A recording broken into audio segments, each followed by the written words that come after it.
रहमतुल्लाहि व बरकातुहू। अजीज तलबा तलिबात, आज हम अपनी दरसी किताब में सफ़ा नंबर 106 गज़लियात जो हिस्सा है उसमें गज़ल नंबर 1 और गज़ल नंबर 1 है वली दक्नी की। वली दक्नी की लिखी हुई गज़ल दरसी किताब में गज़ल नंबर 1 और सफ़ा नंबर 106 दरसी किताब अपने सामने रखिए ताकि समझने में बहुत आसानी हो जाए। अब देखो, गज़ल, पहली गज़ल का मुताला करने जा रहे हैं। गज़ल किसे कहते हैं? अब हमने इससे पहले पढ़ चुके हैं पिछली जमातों में कि गज़ल किसे कहते हैं। अलग अलग उसके मफ़हूम, अलग अलग उसकी तारीफ़ें की गई है। कहीं कहा गया है कि अपने शायर अपने महबूब का हुस्न सरापा को बयान करता है, उन अशार को गज़ल कहते हैं। महबूब शायर जब अपने महबूब की तारीफ़ और तौसीफ़ अशार में बयान करता है उसे गज़ल कहते हैं। और आम मानों में ये कहा जाता है कि औरतों से बातें करने को गज़ल कहते हैं। इसकी दीगर तारीफ़ें भी है, जैसे गज़ल बना है गज़ाल से, और गज़ाल कहते हैं हिरन को। अब शिकारी कुत्ते जब जंगल में चले जाते हैं और शिकारी कुत्ते जंगल में जाने के बाद जब किसी हिरन को शिकार करते करते घेर लेते हैं तो हिरन की जो पहली चीख निकलती है शिकारी कुत्तों के घेरने के बाद, तो उस चीख को भी गज़ल कहते हैं। शायर जो सोचता है, शायर जो देखता है और सोचने और देखने के बाद उसके दिल से जो निकलता है और उसको अपने कलम से कागज़ पर उंडेल लेता है, किरतास पर, सफ़े किरतास पर फैला देता है, तो उन दिली कैफियत को, दिली जज्बात को भी गज़ल कहते हैं। तो आइए गज़ल का मुताला करते हैं वली दक्नी। इससे पहले एक चीज़ का इजाला करते हुए चले। पिछले लेक्चर में दास्तान जो हम पढ़ रहे थे बकौली की, ताजुल मलक और बकौली की वाक़या जो था, उसमें एक मुहावरा आया था, शीर व शकर होना। एक मुहावरा पिछले लेक्चर में चला गया था, शीर व शकर होना। तो ये शीर है और ये शकर है। तो शीर के माने दूध और ये शकर है। तो शकर जब दूध में मिल जाती है तो उसके हमने माने देखे थे घुल मिल जाना, यानी जब ये दोनों मिल जाते हैं तो दोनों को जुदा करना मुश्किल हो जाता है। तो गलती से पढ़ाते पढ़ाते शीर व शकर को मैंने शिकर बोल दिया था। शकर बोलना चाहिए था, तो गलती से वो शिकर हो गया। तो शिकर नहीं बल्कि शकर है। शीर व शकर होना यानी घुल मिल जाना। शीर के माने दूध, जिसको हम लोग अक्सर साल में 2 मरतबा शीर खुरमा बना लेते हैं, तो उसमें जो इस्तेमाल किया जाता है वो दूध होता है। तो शीर व शकर, तलफ़ुज़ इस तरह से शीर व शकर, गलती से वो शीर व शिकर हो गया था। तो आइए अब हम वली दक्नी का तारुफ पढ़ते हैं। वली का पूरा नाम वली मोहम्मद था। इनके आबा व अजदाद गुजरात से हिजरत करके दक्कन की तरफ आए थे। हिजरत करना, मुंतकिल होना, एक जगह से दूसरी जगह ट्रांसफर होना या चले जाना। हिजरत करके दक्कन की तरफ आए और वहीं बस गए। आम ख्याल यह है कि वली औरंगाबाद में पैदा हुए। लोगों का कहना यह है, लोगों का ख्याल यह है कि औरंगाबाद में, दक्कन में ये पैदा हुए। उनका सने पैदाइश 1668 ईस्वी बताया जाता है। उन्होंने शायरी के मैदान में कदम रखा तो दक्कन के पेशरो शोरा के बरखिलाफ गजल की तरफ तवज्जो ज्यादा की या ज्यादा तवज्जो दी। इस सिन्फ को उन्होंने बहुत जल्द बाम उरूज तक पहुंचाया। बाम कहा जाता है, आमतौर पर बाम के माने होते हैं छत, और उरूज यानी ऊपर, जवाल यानी नीचे, यानी बहुत ज्यादा तरक्की की बुलंदी तक पहुंचाने का काम उन्होंने अंजाम दिया। जब वली दिल्ली पहुंचे 1700 ईस्वी, तो अहले दिल्ली ने उनकी और उनके कलाम की बड़ी कद्र की। वली की शगुफ्ता और खुश आहंग गजलों ने दिल्ली वालों का दिल मोह लिया। दिल मोह लेना, अपनी तरफ रागिब करना या दिल जीत लेना। यहीं से उर्दू गजल के नए दौर का आगाज हुआ। वली से पहले दक्कनी शायरी में इश्क का सतही तस्वुर आम था। वली ने इश्क के इस तस्वुर को गहराई और गहराई से आशना किया और दाखिलियत की कैफियत पैदा की। वली का इश्क तसव्वुफ आशना है। ये उर्दू गजल में बिल्कुल नया मजमून था। 1707 ईस्वी में उनका इंतकाल हुआ। अब इनकी सिफात बयान की गई है कि इनकी शायरी में तसव्वुफ झलकता है, यानी तस्किये नफ्स झलकता है, यानी जो कहा गया अल्लाह ने वो करना, और जिन चीज़ों से रुकने के लिए कहा गया उनसे बचना, परहेज करना मुत्तकी लोगों की सिफात होती है। अब इसमें और एक दो सिफात बयान की गई है कि उन्होंने गजल को एक नया आहंग, आहंग के माने होती है आवाज और आहंग के माने लय भी होती है, तो एक अलग अंदाज में एक नया अंदाज उन्होंने गजल के लिए दिया था।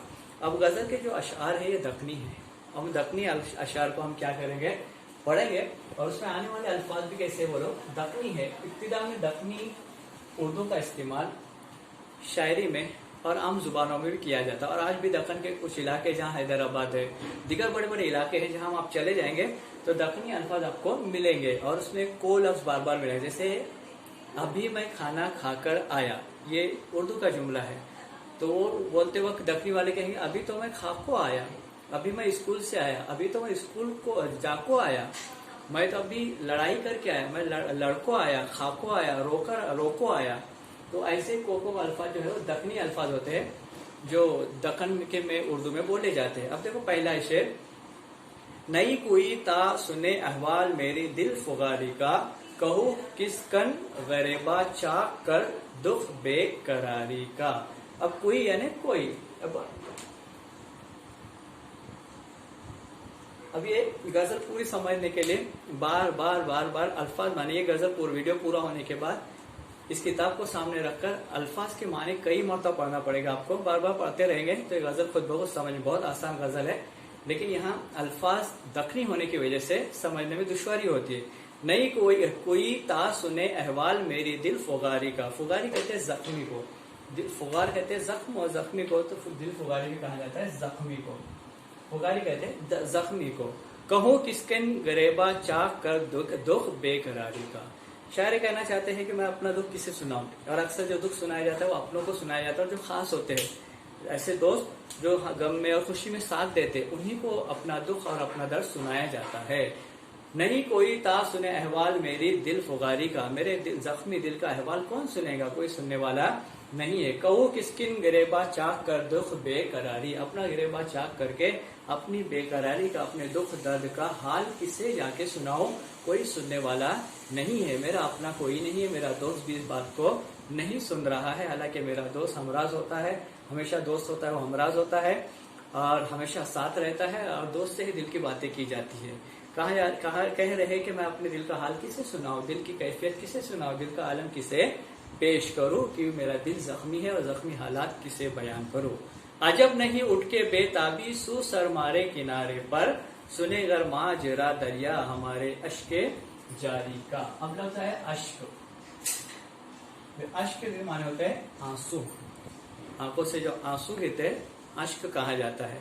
अजब नहीं है, कोई बड़ी बात नहीं है कि अगर दरिया भी मेरी बेताबी को, मेरी बेकरारी को, मेरे माजरे को, मेरे हालात को अगर सुनेगा तो खुद ही मेरे बहते हुए आंसू, लगातार बहने वाले आंसू, बहते हुए आंसू, इतने आंसू गिर रहे मेरे, इतने आंसू का हाल जब दरिया सुनेगा या देखेगा तो खुद ही आकर किनारे पे अपना सर क्या करेगा, पटकेगा। क्या करेगा, देखो क्या कहे, अजब नहीं उठ के बेताबी सू सर मारे किनारे पर, यानी ये बात अजीब नहीं है कि दरिया किनारे पर आकर अपना सर मारे, क्यों, तेरे गम में सुने घर माजरा दरिया हमारे अश्क जारी का, मेरे अश्क ऐसे इतने लगातार जारी है, इतने बह रहे, यानी मुसलसल बह रहे आंसू, जिनका हाल अगर दरिया सुन ले तो दरिया भी आकर गम के मारे अब मेरा हाल देखकर किनारे पे आकर क्या करेगा, अपना सर पटकेगा, क्योंकि समंदर हमेशा बहता हुआ रहता है और शायर के आंसू भी मुसलसल गम की वजह से बह रहे तेरे गम में, यानी क्या दिया, देखो सुनेगर माजरा दरिया हमारे अश्क जारी का, यानी दरिया अगर मेरे बहते हुए आंसुओं का दास्ता अगर सुन लेगा तो भी आके किनारे पे अपना क्या करेगा, सर पटकेगा। तेरे गम में नैन से जो निकलता है आंसू बाहर, अब यहाँ दिया नैन, नैन के माने आंखें, आंखें, आंख, नैन यानी क्या, आंखें। तेरे गम में नैन से जो निकलता है आंसू बाहर, अभी आंसू यानी आंसू। दूजा गौहर कहाँ, दूजा कहाँ जाता है, दूसरा, गौहर यानी मोती, गौहर यानी क्या, मोती, यानी दूसरा ऐसा मोती कहाँ मिलेगा, गौहर के माने क्या है, मोती। दूजा गौहर कहाँ जग में उसकी आबदारी का, आबदारी यानी चमक या चमकदार, आबदारी चमकदार, गौहर यानी मोती, दूजा यानी दूसरा। अब क्या बताया जाए, देखो तेरे गम में नैन से जो निकलता है आंसू बाहर, दूजा गौहर कहाँ है जग में उसकी आबदारी का। यानी ऐसी चमक वाला आंसू दुनिया में और कई मोती, आंसू ने बल्कि मोती, जो आंसू निकल रहे हैं उसको शायर ने क्या कहा है, मोती निकलते हैं। मेरे आंखों से जो मोती निकलते हैं, ऐसे चमकदार मोती दुनिया में कहीं नहीं मिलेगा जो तेरे गम में मेरे आंखों से निकलते हैं। ऐ दोस्त, मेरे आंखों में गम की वजह से जो आंसू निकलते हैं इतने चमकदार यानी सच्चे आंसू होते हैं और इतनी दिल की गहराई से निकलते हैं कि ऐसे आंसू दुनिया में कहीं और दूसरी जगह नहीं मिल पाएंगे। इतने वो चमकदार होते हैं, इतने वो क्या होते हैं, आबदार होते हैं। तेरी वो इंतजारी है जिसे हद और निहायत नहीं, अब नहीं यानी खत्म। शिकायत किस कने जाकर करो इस इंतजारी का। अब देखो शायर क्या कहना चाहते हैं यहाँ कि तेरी वो इंतजारी है जिसे हद और निहायत नहीं, यानी तेरी जो इंतजारी है, तेरा जो इंतजार है वो कभी खत्म होने वाला नहीं है। अब इसकी शिकायत जाकर मैं किससे करूं। जो तेरी ये शिकायत जो है, तेरा इंतजार करना, तुझे पाने की ख्वाहिश लिए जगह जगह घूमना फिरना और इस आपका इंतजार करते रहना है दोस्त, इसकी शिकायत मैं जाकर किससे करूं।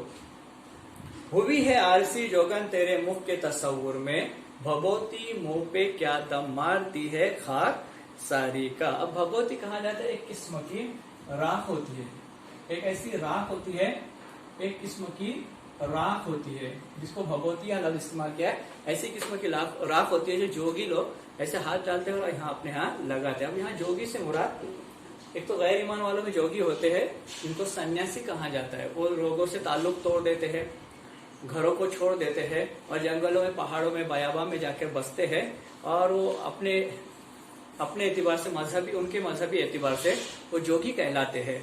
और दीगर एतबार से एक ईमान वाला होता है, मुराकबा करता है, अल्लाह का ध्यान जमाता है और अल्लाह ताला से लव लगाता है, अल्लाह अल्लाह करता है, अल्लाह के जिक्र में मुनहमिक होता है, वो मुराकबा करता है और वो इंसानों के साथ रहकर करता है।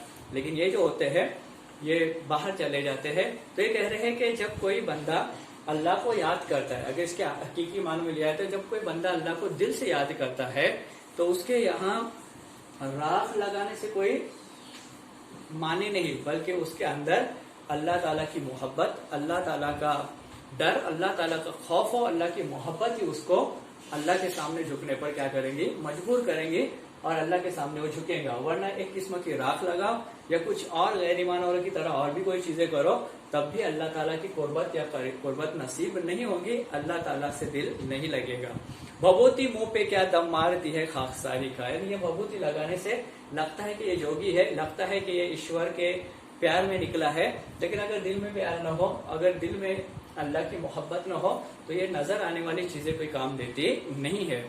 खड़ा है रास्ते के दम में एक पग पर सू जियो जोगी, तेरे कदसू लगा है ध्यान सरुए जुए बारी का।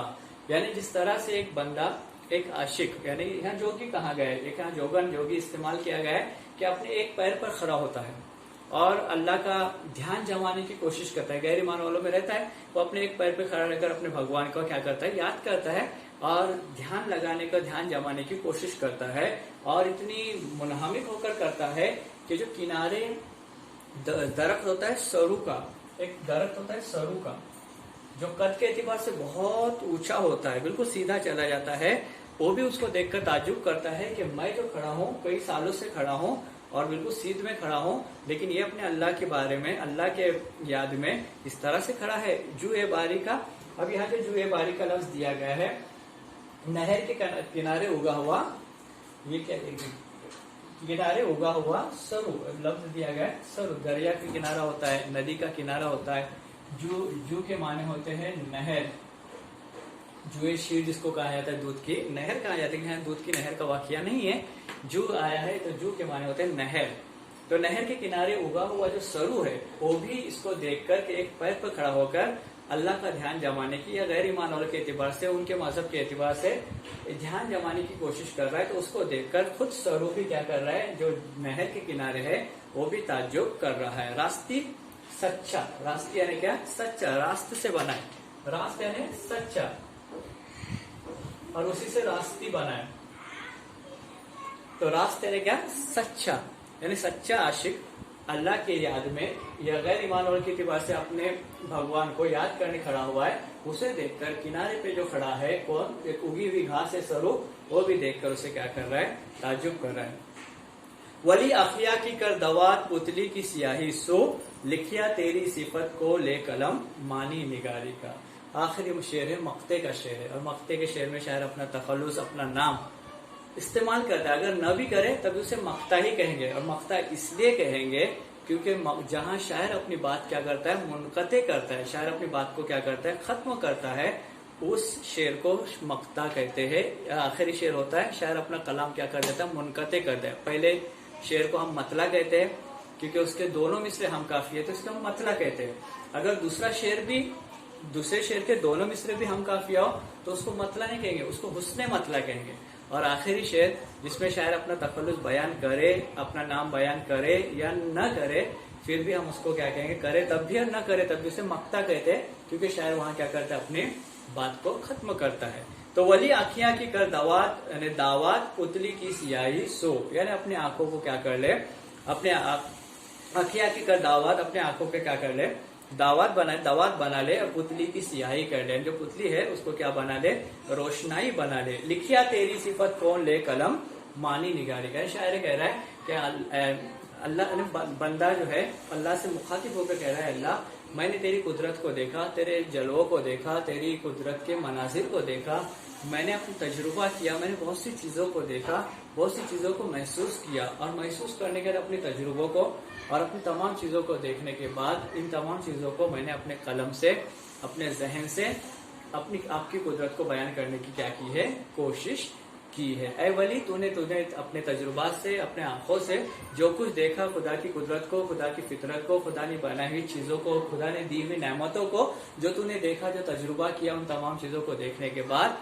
تو نے کیا کیا، اس کی قدرت کو بیان کرنے کی کوشش کی ہے۔ آخر میں یہ کہا گیا ہے، اپنے تجربات اور اپنے احساسات اور اپنے جذبات کو قلم بند کرنے کی فکر کی ہے، کوشش کی ہے۔ یہ مختصر غزل تھی، بہت اچھی غزل ہے، عشق حقیقی کے قریب ہے اور عشق حقیقی سے ملتی جلتی ہے۔ جگہ جگہ جو جھلک ملتی ہے وہ اللہ تعالیٰ کی طرف ہے، اللہ کی قدرت کی طرف ہے، اللہ تعالیٰ کی عبادت کی طرف ہے، اور اللہ تعالیٰ کی بندگی کی طرف ہے، اور اللہ تعالیٰ سے لو لگانے پر، اللہ تعالیٰ سے دل کو لگانے پر اللہ کا ذکر کرنے کی دعوت دی گئی ہے، سبق دی گئی ہے۔ اس کے لیے یہ غزل کیا ہو گیا، مکمل ہوئی۔ اس کا جو بھی مشقی سرگرمیاں رہیں گی وہ آپ کو سینڈ کی جائیں گی۔ ایک پچھلے ویڈیو میں یہ بات ہو گئی تھی، پچھلے ویڈیو میں ایک بات رہ گئی تھی کہ سائنس کے گروپ کو جو 2 پیج بھیجنا تھا، آرٹس کو چلے گئے تھے اور ابھی کامرس کو جائیں گے، تو سائنس کے گروپ میں ایک ہی پیج چلا گیا تھا سرگرمی کا، داستان پہلی سبق کا، پہلا پیج نہیں گیا تھا، دوسرا چلا گیا تھا۔ تو آئندہ یہ جو ویڈیو آپ کے سامنے آئے گا تو اس ویڈیو کے ساتھ اس غزل کی مشقی سرگرمیاں بھی رہیں گی، اور پچھلا جو تاج الملک کی جو داستان تھی اس کا جو پہلا پیج رہ گیا تھا وہ سینڈ کیا جائے گا۔ تو پہلا پیج جب آ جائے گا تو اس کو پہلے پیج کو اس سبق کے نیچے ہی لکھنا ہے، چاہے آپ نے اس سے پہلے دوسرا پیج لکھا ہوگا، اس کے نیچے پہلا پیج لکھنا ہے۔ پھر اس کے بعد یہ نئی غزل کی جگہ کے، نئی غزل جو لکھیں گے اس کے نیچے اس کی سرگرمیاں لکھنا ہے۔ السلام علیکم ورحمۃ اللہ۔